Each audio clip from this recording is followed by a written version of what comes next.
If you're thinking about selling your home, but now you're looking around and starting to wonder, what do we actually need to fix before we sell this place? You notice one thing, then another, and pretty soon it's starting to feel like a nightmare waiting to happen. Mountains of projects, money, and time piling up ahead of you. For a lot of people, this is where major stress starts because you don't want to overlook something that matters, but you don't want to waste money on projects that don't. So you end up stuck in the middle thinking, what do we do? Where do we start? What can we skip? Who do we call to help us? So let's simplify this. Let's focus on the right things and let go of the rest. What a buyer is actually looking for is a home that feels well cared for, well maintained, a home that is clean, and a home that is cozy, welcoming, and makes them feel that moment of this is it, this is home. So let's find the balance where we can fix the things that make them feel that way instead of wasting money on things they could care less about. Because if your home meets those criteria, cozy, welcoming, clean, well-maintained, that's the gold standard for most buyers. So let's talk about category number 1, things that actually do need attention. The first thing, your home needs to be clean. And I'm not talking vacuum the carpets. I'm talking deep clean. The things you never think about, the light switches, the door jambs, going and making sure the baseboards are clean. You know those vents in your bathroom that you haven't cleaned in who knows how long? Buyers notice that. And when there's dirt and debris trapped in those air return vents or in the bathroom vent, they start to think, gross. These people are not taking care of their house. But when you're living there, it doesn't matter. When your house goes on the market, it absolutely matters. So let's start with the most important, which is that deep clean of your house. Obvious repairs are the next category that we need to take care of. Starting with your front door. If a buyer comes up to your front door and while their realtor is fumbling around for the key, they notice that your doorbell is broken, I see it all the time. The light is burned out on the doorbell button, the switch itself has a broken cover, or you have a door knocker on the front and it's loose and it kind of shakes around a little bit. These are things buyers notice while their realtor is getting the keys out of the lockbox. A dirty front porch, a scuffed up door. These are simple fixes that can make a great first impression. Clean that front porch, put down a fresh doormat, make sure that your doorbell is working, your door knocker is stable, and that your front door doesn't stick. Because trust me, when the realtor has to jiggle the key back and forth to get the door open, it starts the whole showing off on the wrong foot. So it's obvious repairs like that. Stepping into the house, let's look at any items and projects you have started and not finished. Is there a hole in the wall where the door opened up because the kid swung it too far and the doorknob put a little dent in the drywall? You need to fix it. Is there a hole in the baseboard where the dog or the cat chewed on it? You need to fix it. If you know your faucet is leaking, again, fix it. Anything like that that's obvious, it does need to be taken care of because every time a buyer sees that, it tells them maintenance hasn't happened, there's repairs needed, and they just start to ding down your price. Every time they notice something, they either get more close to turning around and walking out, or they simply think to themselves, that's great, but I'm going to offer way less than asking, or I'm not buying this house. And you certainly don't want to start off on that foot. The next thing is maintenance items. I talked about it a little bit with cleaning, making sure you've done that. But here's one that throws buyers off all the time that most sellers don't even think about. Every light bulb in your house needs to be working and it needs to match. If you have light bulbs, some of them are daylight tone, some of them are soft white, some of them are LED, some of them are compact fluorescent, it makes buyers crazy. It's a simple fix and costs almost nothing, and it makes your whole home feel more maintained and makes a much better first impression to buyers. This is seriously something I hear buyers complain about all the time, and I have sellers nonstop who tell me their house is ready for pictures and on the market, and I walk in their house and there's 4 light bulbs in their bathroom vanity and only 3 of them are working. This is not an area you can skip, and yet it costs only a few dollars to make this update that changes the whole feel of your house. You need to clean your gutters If the caulking in your shower is getting mildewy or chipping out, fix that. Again, these are maintenance items that are so easy, so low cost, and yet they give the wrong impression when they're not done.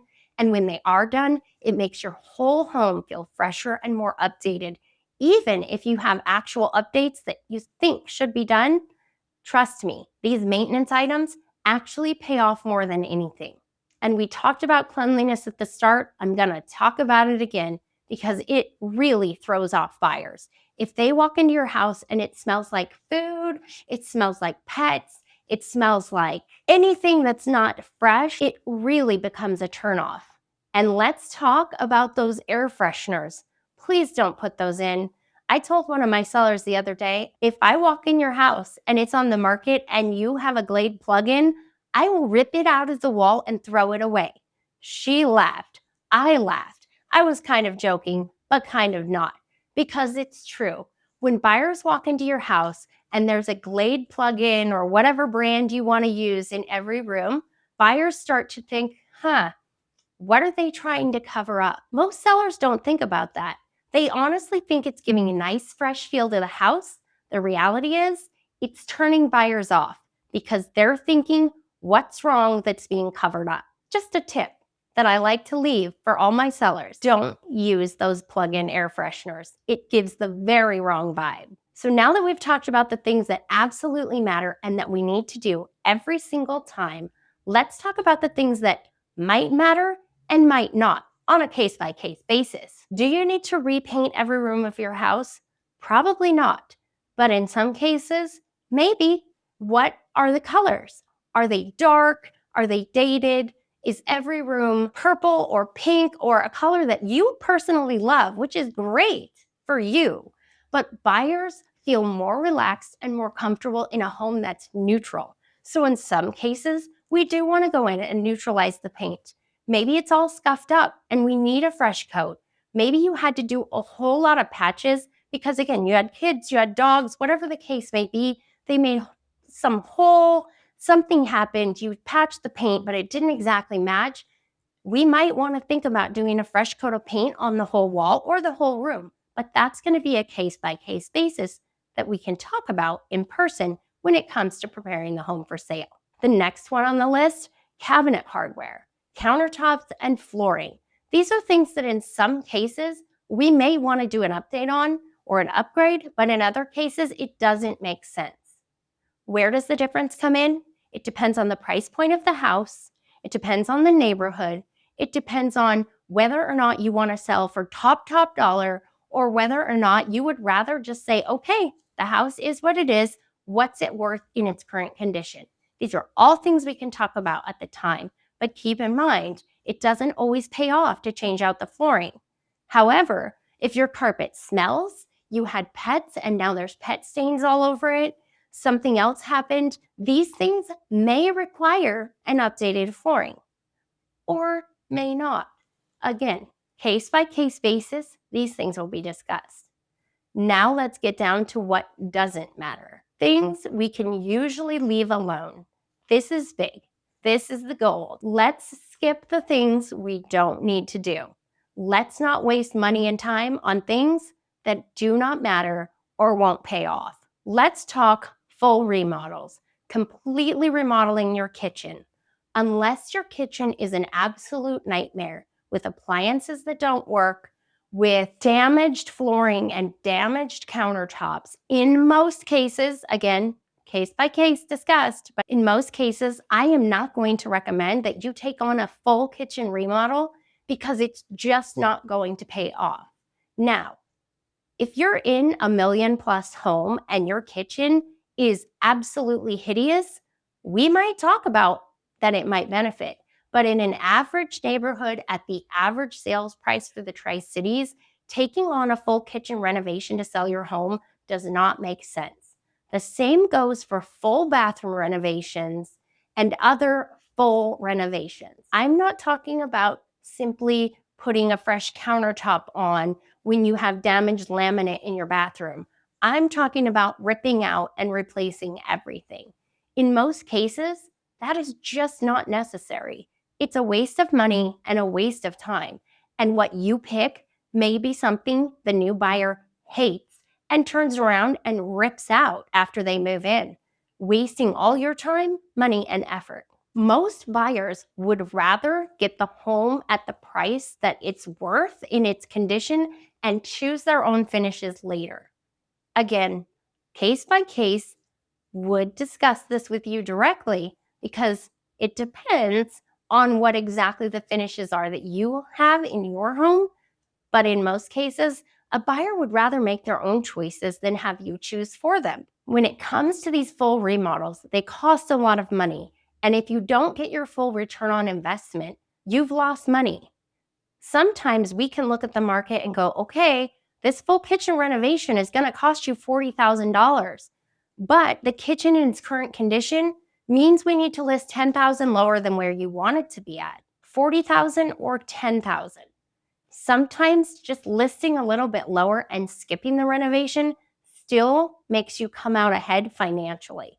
So these are things you want to think about before you take on the full renovation job or do the huge remodel. The last category to talk about is the just in case fixes. The things where people lose time and money because they start thinking, well, in case the buyer worries about this, we should probably go ahead and do it. These are things that don't really matter, and sellers lose their time and energy worrying about them. What am I talking about? Well, I'm talking about the things where the seller says, I think we need new carpet everywhere. The carpet they have is just fine, but they start thinking, if I moved into a house, I wouldn't want carpet that somebody else had lived on, so I'm going to rip it all out and give them brand new carpet just so they have something fresh. Maybe the carpet they have has nothing wrong with it. It's only 5 years old. It doesn't have any stains. They've taken great care of it. But they just start thinking, oh, for me, I would want brand new carpet. So I'm going to give them brand new carpet. That's something where a lot of buyers are going to say, oh, it's only 5 years old and it's in great condition. I don't need new carpet. The seller just wasted their money putting in new carpet because they thought maybe it would matter to a buyer. Or they decide, oh, I don't know. I think these different style of light fixtures are really popular right now. So I think we should change out all the light fixtures in the house before we list it because a buyer's not going to like these light fixtures that are 10 years old. A buyer might not like them, but it's not that expensive for a buyer to do that after closing. And you've just spent time and money on a project that some buyers wouldn't have cared less about. So these are the just in case fixes we don't need to do as long as those fixtures are working properly. You don't need to change out the door handles to a different color just because that's the current trend. Things like that. Maybe a buyer cares, maybe they don't. Don't waste your time and money with those items. Skip it and move closer to listing with less money out of pocket. When you're trying to make those decisions about what to fix and what to skip, the thing that it comes down to is what is going to reduce buyer hesitation? What is going to make the most buyers want this house? And the answer to that is a home that is well maintained, clean, decluttered, organized, and well staged. It doesn't mean brand new kitchens and bathrooms. It simply means making sure your home is clean, cozy, and well maintained. These are things that attract a buyer instead of making them proceed with caution. We want a buyer to walk into your home and say, this feels like home. This is the place I want to live. And there are some very easy ways to do that that are very low cost. Often it's the simple fixes, the cleaning, and the easy updates that will make the most impact. So instead of asking, what do we need to fix? What do we need to update? A better question to ask is, what would make a buyer hesitate? What would make a buyer turn around and want to leave before they've even walked into the home or walked through the whole home? And then figure out how to remove that problem from your home. Once those items that cause hesitation are addressed, everything else honestly becomes optional. By the way, in case you haven't watched my other videos, I'm Hillary, a relocation specialist real estate broker here in the Tri-Cities, and I work with sellers just like you all the time. I help them work through these questions of what do we need to fix, what can we skip, how do we best prepare our home for sale. So we talk through what matters, and then we come up with a clear plan of action and a step-by-step checklist of exactly what to do and how to do it. And then I help them coordinate the whole process so it doesn't all fall directly on their shoulders, and instead it can be managed for them. Because the most important thing is to help my sellers move forward one step at a time without second guessing, without overspending, and without wasting time and energy on projects that don't pay off. Once you have that clarity, preparing your home for sale gets so much easier and so much less stressful. So if you're watching this video and you're thinking, this is all great information, but where exactly do we start? How do we move forward? Then start here. Don't make a list of every single thing. Just walk through your home and make a list of the things you immediately notice that are dirty and need to be deep cleaned, the projects that you started and didn't yet fix, and the items that you know are currently having issues. That leaking faucet in the kitchen, that shower head that's loose in the bathroom, that front door that sticks every time you open and close it. Go fix those items first, or at least get them on the list of to-dos, and then we can worry about the big picture and all the other items later. But start small and start with the immediate items you know for sure need to be fixed. And don't start getting stressed out that you have to take on a whole remodeling project, because in 99% of the cases, you really don't. In the next video, I'll walk you through exactly how you can get everything done without you having to manage it all yourself, make it into a full-time job, or take on all that stress on your shoulders. I'll show you a way to get everything done for you so that you can continue living your life while someone else is managing the sale, the preparation, and getting it all ready to go on your behalf. I'll see you there.